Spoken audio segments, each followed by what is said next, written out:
For this production, we wanted to use as little new lumber as possible. So most of the structural elements are recycled from the musical Anything Goes. What has generally happened this time around is that Harry, Haley, and Phoebe have come together to produce a scenic design and the more artistic vision of what our set is supposed to look like, at which point I come in and help them figure out how we're going to build it. Our proscenium opening is sort of awkwardly wide, so putting a house on stage that isn't exactly supposed to be terribly wide has been sort of a challenge to get those ratios to work out so that it doesn't look like an awkwardly wide house. For Brighton Beach Memoirs, everything takes place in or around the Jerome household, so it's important that with this especially, the static set pieces that are on stage look good, because they'll be there for the entire show. Well, this is a very props-heavy show. The props of the show is basically furnishing a house from 1937, so that's a bit challenging. Other shows, there's scene changes and stuff, so there's limits to what can be out there. But because this is a static set, it needs to have a lot of detail.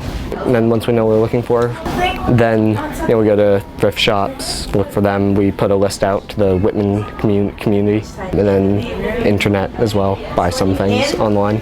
Most props can be purchased for, obviously we'd rather find things for cheaper, but we're pretty good staying under budget, and so if we honestly get to the point where we just can't find it, we can just buy it. This set has a lot of interesting angles. It's a very large set, so it's presented some interesting problems with hanging lights to avoid some shadows in some places, like in between the two rooms on the staircase. It's a pretty simple show, which meant that it's a really good show to train some of the younger techies with. It exposes them to a lot of the basic concepts of lighting, like hanging and designing the lighting plot and also programming. For this show, we tried to make it as realistic of a house as we could, so that included getting electricity to things like the sewing machine and the lights on the stage. So we tried to make it so it would act sort of as a real house, to make it a more realistic scene.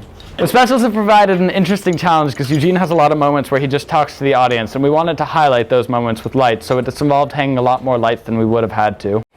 It's really different from musicals such as Anything Goes because it's a whole different type of miking. They aren't singing at their lungs, so it's a little bit easier in that regard where you don't have to adjust for singing and balance them all out. But it's harder, as in the scenes get a lot more emotional. It's not everyone projecting all the time. Sometimes they whisper, sometimes they scream a lot louder than they would in other things. So it's just a different type of miking. We have sound effects coming from specific rooms. If you notice, the toilet sound effects comes from behind the set. The breaking of the plates that the character Blanche does comes only from the kitchen. So in order to get a sound effect to come from a specific place, we put it through an aux channel, which goes to a specific amp and speaker. So basically, the sound effects only come from aux. It comes from aux number 3, which connects to an amp and a speaker that are behind the set in the kitchen. I guess the biggest challenge for the show has been finding sound effects and music that fit the show itself, because the show is a bit of an oddball in cases of music. I know my co-sound director Lindsay has had trouble finding music for the show because it requires very specific songs and it needs specific timing.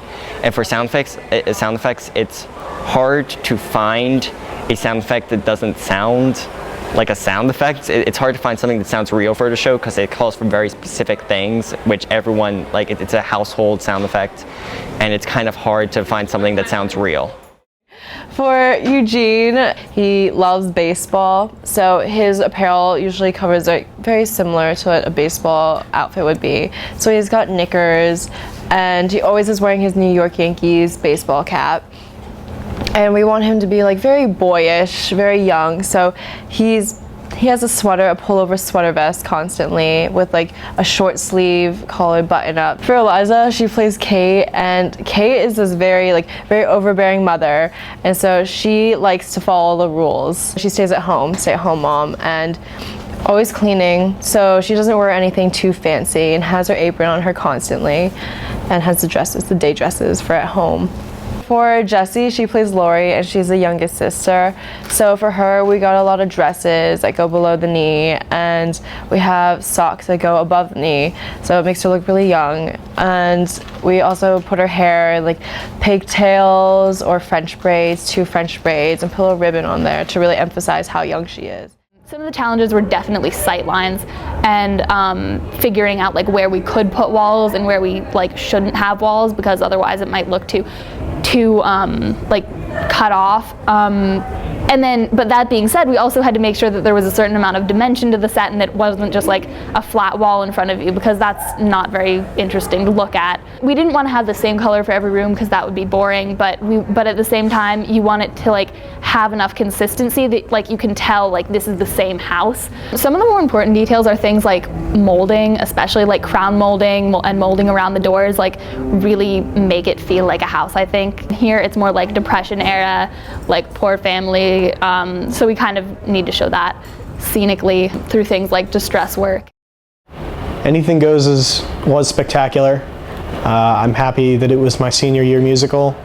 Brighton Beach Memoirs, while not quite as exciting and sort of showy as some of our other plays, is going to be exciting in its own way. It's very thought-provoking. It's deep, man. It's deep. And I'm looking forward to talent show.